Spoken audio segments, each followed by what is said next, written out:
आदमी खेती किसानी करने के बाद अगर थोड़ी बहुत पूंजी कमाता है और खेत खरीदता है और आगे बच्चों को देता है और सरकार ले लेगी तो 2.5 एकड़ खेत अगर 5 एकड़ में ले लिया तो सरकार क्या करने वाली, खेती करेगी। विरासत की बात हो रही है लगातार, क्या कुछ पूरा मुद्दा है? देखिए, विरासत का संविधान की बात आ रही है और भाजपा बार बार यह बात कह रही है कि अगर भारतीय जनता पार्टी 400 पार कर लेती है तो संविधान में बहुत तेजी से बदलाव होगा, संविधान फाड़ तक दिया जाएगा। ये सब चीजें निकल कर सामने नहीं है। उन्होंने स्पष्ट रूप से भाई उसे 5 एकड़ नहीं लिखा है तो 10 करोड़ भी नहीं लिखा है। 5 एकड़ में ले लेगा तो हम बचाने जाएंगे क्या? मनमोहन सिंह पहले प्रधानमंत्री थे, वो कहा करते थे कि जो सरकार देश में जो संसाधन मौजूद हैं उसमें पहला अधिकार अल्पसंख्यकों का होगा, मुस्लिम का होगा, तो देश के बहुसंख्यक कहाँ जाएंगे, उनकी संपत्ति छीनकर उसको बांटेंगे। और आज उन्होंने एक ट्वीट और किया है कि प्रियंका जी मैं लड़की हूँ, लड़ सकती हूँ। प्रियंका जी जब उत्तर प्रदेश के चुनाव में थी तो वहां से कहती थी मैं लड़की हूँ, लड़ सकती हूँ। आज उन्हीं की पार्टी की राधिका जी को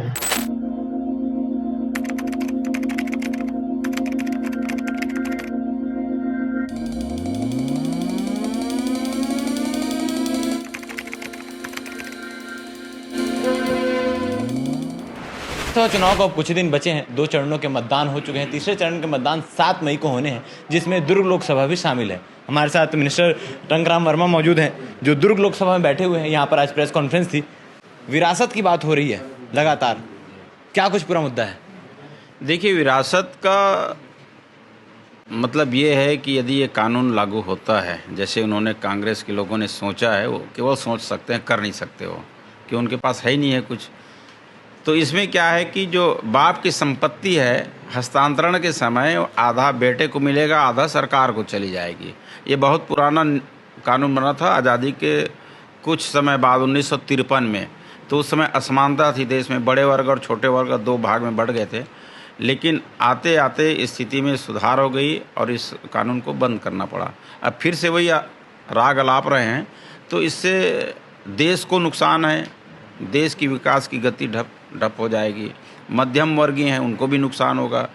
खून पसीने की कमाई से उन्होंने कुछ ज़मीन खरीदा, कुछ मकान बनाया, कुछ कारोबार शुरू किया। अगर ऐसा है तो उसकी आधी संपत्ति सरकार को चली जाएगी।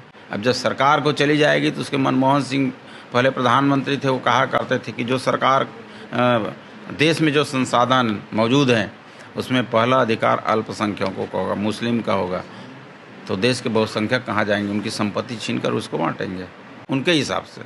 तो ये अनुचित है। 2 चरणों में मतदान हो चुके हैं और मैदान में विधानसभा चुनाव कभी ना हारने वाले आपके कवासी लखमा जी हैं, भूपेश बघेल जी मैदान में उतरे, उनके चुनाव हो चुके हैं। और भिलाई नगर विधायक देवेंद्र यादव भरे मन से कहते हैं कि 2 चरणों के मतदान में भाजपा टाएं फिस हो चुकी है। क्या स्थिति अभी तक नजर आ रही है? वो तो 4 जून को पता चलेगा कि टाएं फिस किसका हुआ। हालत इनकी इतनी ख़राब है, पार्टी के अंदर लड़ाई है, बाहर तो छोड़िए, इनके प्रचार प्रसार करने वाले नहीं हैं। और जहाँ जहाँ से खड़ा किए हैं वो धर बांध के खड़ा किए हैं, कोई स्वेच्छा से नहीं गए हैं, कोई टिकट नहीं मांगे हैं, बांध छान करके ले गए हैं। चाहे वो शिव कुमार डहरिया हो, चाहे वो देवेंद्र यादव हो, चाहे हमारे यहाँ विकास उपाध्याय, वो तो टिकट ही वापस करने गया था, भगाया गया उसको वहाँ से कि तेरे को लड़ना पड़ेगा। तो कांग्रेस की हाल ये है। प्रवक्ता केदार गुप्ता जी भी हमारे साथ मौजूद हैं। संविधान की बात आ रही है और भाजपा बार बार यह बात कह रही है कि अगर भारतीय जनता पार्टी 400 पार कर लेती है तो संविधान में बहुत तेजी से बदलाव होगा, संविधान फाड़ तक दिया जाएगा। ये सब चीजें निकल कर सामने आ रही है। ये भाजपा नहीं कह रही है, कांग्रेस आरोप लगा रही है। और मैं आपको बताना चाहता हूं कि आज़ादी के बाद से, जब से संविधान बना है, आज तक 106 बार संविधान में संशोधन हुए हैं और 80 बार कांग्रेस पार्टी ने ही संविधान में संशोधन किए हैं। संविधान में संशोधन हो सकता है क्योंकि संविधान जीवंत है और जनता के लिए बना है। जैसे जैसे परिस्थितियां बदलेगी संविधान में परिवर्तन हो सकता है। ये बाबा साहब भीमराव अंबेडकर जी ने लिख कर गए, परंतु संविधान के मूल भाव में परिवर्तन नहीं होना चाहिए। ये कांग्रेसी जो संविधान में परिवर्तन का हम पर आरोप लगाते हैं, 1975 में आपातकाल लगाकर संविधान की हत्या की है इन्होंने। उसके बाद 1976 में कांग्रेस ने उसके मूल स्वरूप से छेड़छाड़ की है। वो आज संविधान की दुहाई देते हैं। तो मेरा मानना है कि भारतीय जनता पार्टी 400 पार पर आ रही है। और आज 10 वर्षों में माननीय नरेंद्र मोदी जी का एक ही नारा है, सबका साथ, सबका विकास, सबका विश्वास। जो सबकी बात करते हैं वो संविधान में संशोधन की कैसे गलत बात कर सकते हैं। हाँ, तेरा वैभव अमर रहे माँ, मैं इस बात को बारंबार कहता हूं, हम दिन चार रहे न रहे माँ, भारत देश के विकास के लिए, भारत की सुरक्षा के लिए जो कुछ भी करना पड़ेगा वो भारतीय जनता पार्टी की सरकार और माननीय नरेंद्र मोदी करेंगे। देश के लिए हम सब कृत संकल्पित हैं। मोदी जी ने कई बार कहा है, ये देश नहीं झुकने दूंगा, ये देश नहीं बंटने दूंगा। तो कांग्रेसी उनकी बात को जरा ध्यान से सुना करें। एक आखिरी सवाल लेना चाहूँगा। कांग्रेसी नेत्री प्रियंका गांधी कहती है लड़की हूँ लड़ सकती हूँ। कुछ दिन पहले राजीव भवन में कुछ होता है, फिर एक ट्वीट आता है भूपेश बघेल और प्रियंका गांधी के नाम। क्या कुछ पूरा मामला है? देखिए, बहुत स्पष्ट है कि राष्ट्रीय प्रवक्ता राधिका खेड़ा जी विधानसभा चुनाव के पहले से कांग्रेस की बागडोर यहाँ मीडिया की संभाल रही हैं। मुझे ऐसा लगता है इतने दिन हो गए उनको काम करते, तो आपसी एक दूसरे से मेल जोल अच्छा बढ़ जाता है। पर कांग्रेस में ऐसा लगता है कि मेल जोल की परंपरा नहीं है। इतने दिन साथ रहने के बाद भी उनको ट्वीट करना पड़ता है कि पुरुषत्ववादी नेता एक महिला को पैरों तले कुचलना चाहते हैं। तो मुझे ऐसा लगता है कि उनके आंख के आंसू जो टपके हैं राजीव भवन में, तो वो कांग्रेस में कई फाड़ों की निशानी दे रहे हैं। और आज उन्होंने लड़की हूँ लड़ सकती हूँ एक आग्रह किया है प्रियंका जी से कि आप लड़की हैं, आप जानती हैं कि कितनी परेशानियों से महिलाओं को जूझना पड़ता है। आज वो लड़ रही हैं, पर मुझे दुख है कि प्रियंका जी आज उनके लिखने के बाद भी उनका साथ देने के लिए खड़ी नहीं हुई। यही कांग्रेस है जो सब धर्म समाज का तुष्टीकरण करती है, अपने कार्यकर्ताओं का भी तुष्टीकरण करती है। और कांग्रेस कई भागों में बढ़ चुकी है। मुझे ऐसा लगता है कि खंडहर जैसी कांग्रेस दिखाई पड़ती है, जो शायद ये अंतिम चुनाव है, फिर वो खंडहर भी ढह जाएगा। अमित शाह जी भरी सभा में कहते हैं कि राजस्थान का एग्जाम्पल देते हैं, गुजरात का एग्जाम्पल देते हैं कि लोकसभा चुनाव में, पिछले चुनाव में पूरी सीटें भाजपा को मिली थी, छत्तीसगढ़ से एक सीट रह गई थी और इस बार 11 सीट की मांग करके गए हैं। क्या स्थिति अभी तक नजर आ रही है? देखिए, मुझे ऐसा लगता है कि मोदी की गारंटी और विष्णु का सुशासन प्रदेश में जिस हिसाब से चल रहा है, हमारे कैबिनेट मंत्री माननीय टंकराम जी बैठे हैं, जो सरकार की जो कार्यशैली है उससे बहुत अच्छी तरह वाकिफ है, उसका एक हिस्सा है वो। जब से हमारी सरकार आई है, ये पूरे भारत देश का एक रिकॉर्ड बन गया है छत्तीसगढ़ प्रदेश कि हम 52,000 करोड़ से ज़्यादा पैसा सीधा खातेदारों के खाते में पहुंचा चुके हैं। किसे कहते हैं 52,000 करोड़? 1,08,000 करोड़ रुपए छत्तीसगढ़ का बजट है। आप देखें, 145 लाख टन धान की खरीदी, उसका 33,000 करोड़ रुपया। इस साल का बोनस 13,216 करोड़ रुपया। 2 साल का जो बोनस बाकी था 3,726 करोड़ रुपया। 18 लाख मकान की किस्त 8,726 करोड़ रुपया। अरे भाई साहब, महतारी वंदन की 3 किस्त लगभग 2,100 करोड़ रुपया। ये सारा पैसा अगर देखें आप तो 57-58 हजार करोड़ होता है। इतना पैसा भारतीय जनता पार्टी में, विष्णुदेव के सुशासन में छत्तीसगढ़ के नागरिकों के पास, मतदाताओं के पास पहुंचा है कि उनका जीवन स्तर ऊंचा हो सके। ये गरीब दलितों का मकान छीन रहे थे भूपेश जी की सरकार। ये आप जितने आज खड़े हैं चुनाव में, सारे इस सरकार के हिस्से थे भूपेश जी के। ये सारे लोगों ने गरीब और दलितों के साथ अन्याय किया है। महिलाओं के साथ बलात्कार हुआ करते थे, आज महतारी वंदन की बात करते हैं, महालक्ष्मी योजना की बात करते हैं। 7,600 से ज्यादा बलात्कार की घटनाएं 5 वर्षों में छत्तीसगढ़ के लिए हुई, जो मैं कहता हूं कि हमारे लिए बहुत ही शर्मनाक है। पर क्या करें, उस सरकार की नीति रीति ऐसी थी। ये हमारे साथ मौजूद थे केदार गुप्ता जी। और साफ तौर पर बता दो, आपको 7 तारीख को मतदान होने और भिलाई टाइम्स बार बार आपसे अपील कर रहा है, चाहे कोई भी पार्टी हो, चाहे कोई भी दल हो, आप वोट डालने जरूर जाएं, अपने मत का प्रयोग जरूर करें। बाकी अपडेट के लिए कि आखिर चुनाव परिणाम किसके पक्ष में आता है, इसके लिए बन रही है हमारे साथ, हम आपको पल पल की रिपोर्ट देंगे। धन्यवाद। पिता की संपत्ति जब बेटे को मिलती है, तो उस बेटे को जब मिलती है तो उसके आधे हिस्से में सरकार के अधिकार होता है, सरकार को देना पड़ता है। और अगर ऐसी परिस्थितियां पैदा होगी तो इसमें मेरे ख्याल से कि जो मध्यम वर्ग है वो सबसे ज़्यादा प्रभावित होगा।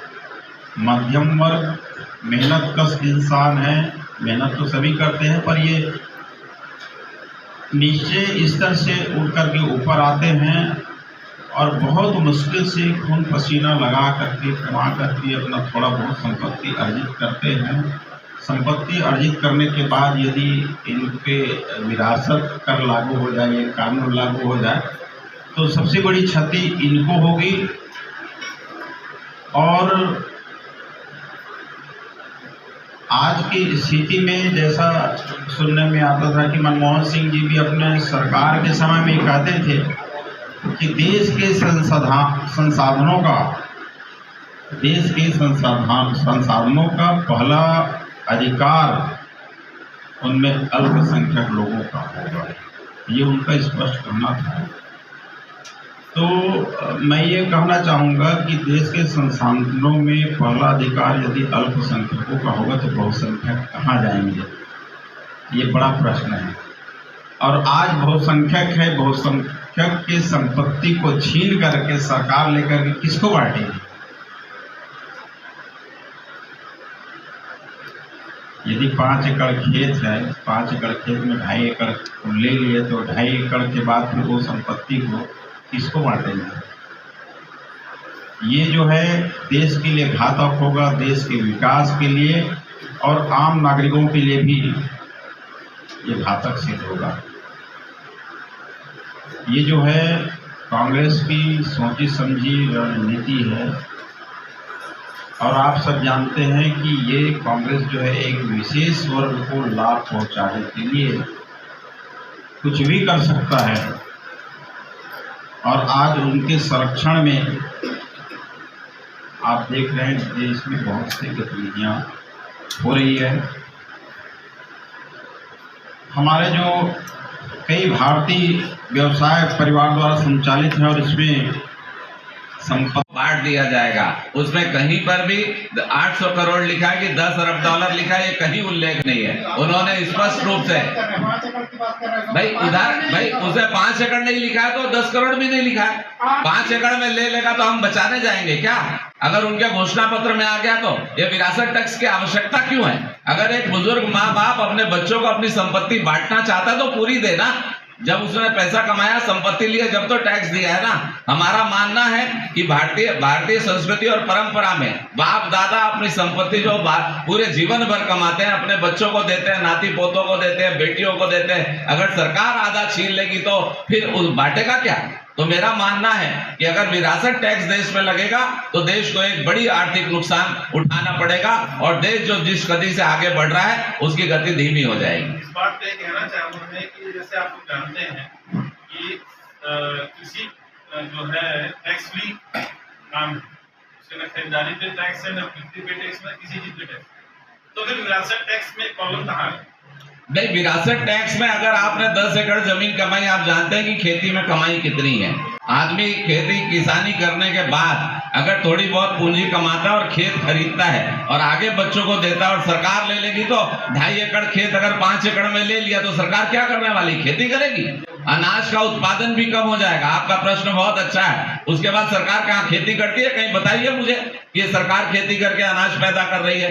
तो निश्चित रूप से अव्यवहारिक था। ये 1953 में लागू किया गया था और जनता के विरोध में पूरे देश ने इसका विरोध किया और 1985 में इसे वापस ले लिया गया था। पता नहीं ये कम्युनिस्ट सोच राहुल गांधी जी के दिमाग में कैसे पैदा हो रही है। और सूर्या भी है, इनमें बाधा आ सकती है। ऐसा इसलिए क्योंकि कुछ भारतीय जो है प्रवर्तक विरासत कर को बचाने के लिए अपना निवास स्थान बदलना या व्यवसाय विदेश ले जाना चुन सकते हैं, जिससे अपने देश को भी नुकसान होगा और उन संपत्तियों पर विरासत कर लगाना भी अनुचित है जिसके लिए मृतक पहले ही आय और धन का भी भुगतान कर चुका है, जिसके परिणाम स्वरूप वो अनिवार्य रूप से दोहरा कराधान होता है।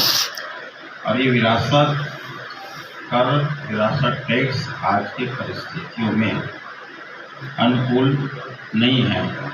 अगर हम सीधे साधे भाषा में अगर ये कहें कि अपने बाप दादा की जो जमीन है,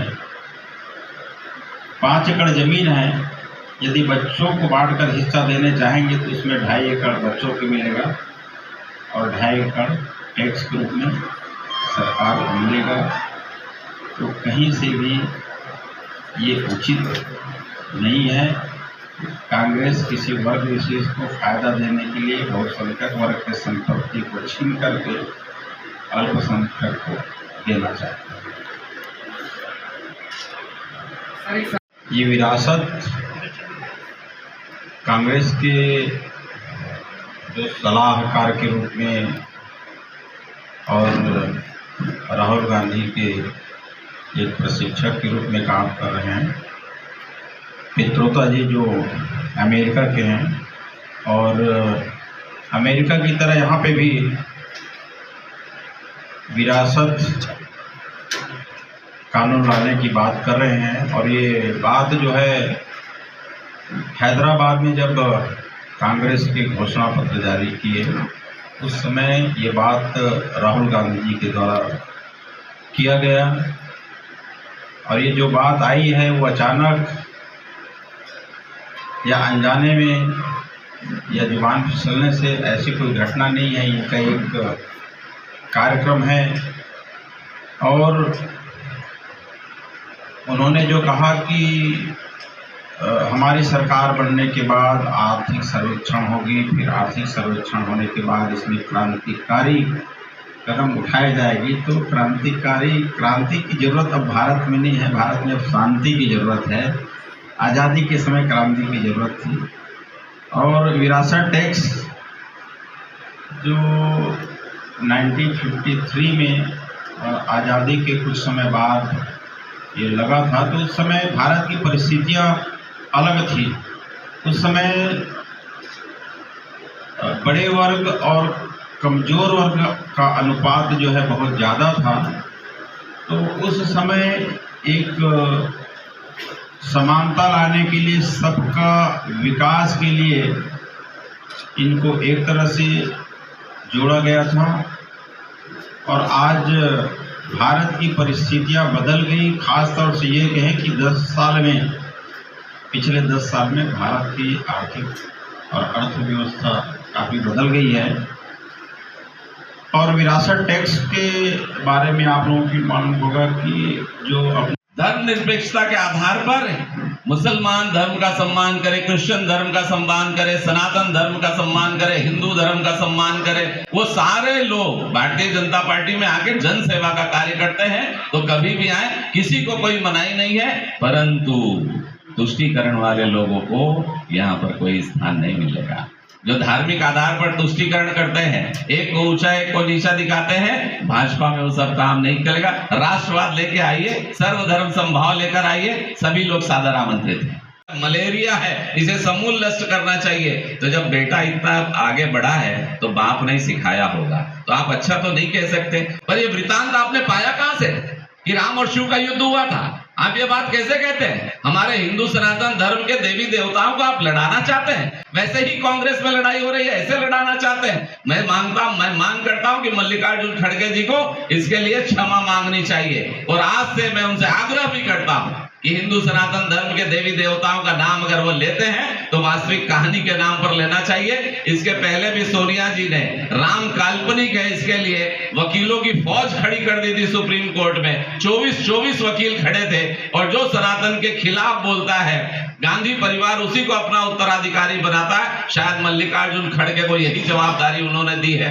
तभी तो वो कहते हैं कि शिव और राम की लड़ाई होगी। शायद उन्हें पता नहीं है कि जब राम लड़ने गए थे तो शिव ने अपने 12वें अवतार के रूप में हनुमान को वहां भेजा था। ये ऐसी काल्पनिक बात करने वाले मल्लिकार्जुन जी, किसने आपका नाम मल्लिकार्जुन रख दिया? वह भी एक ज्योतिर्लिंग है। अगर नाम से शिव डहरिया शिव है तो आप ज्योतिर्लिंग है। पर सनातन के बारे में ऐसी बात करते हैं। शायद आपके खानदान वालों ने आपका नाम तो रख दिया, पर संस्कृति और परंपरा से अवगत नहीं कराया। इसका मुझे बड़ा दुख है। मुझे लगता है कि नाम के अनुरूप व्यवहार होना चाहिए, पर आपके परिवार की गलती है कि आपको सनातन के बारे में बताया नहीं। सनातन से शायद नाम चुरा लिया, भाव नहीं थे। वायरल हो रहा था और फिर वो मीडिया के सारे जगत में आ गया और वो रो रो कर कह रही थी मैं कांग्रेस पार्टी छोड़ना चाहती हूँ, मुझे अभद्रता के साथ यहाँ व्यवहार किया जा रहा है और गेट आउट कहा जाता है।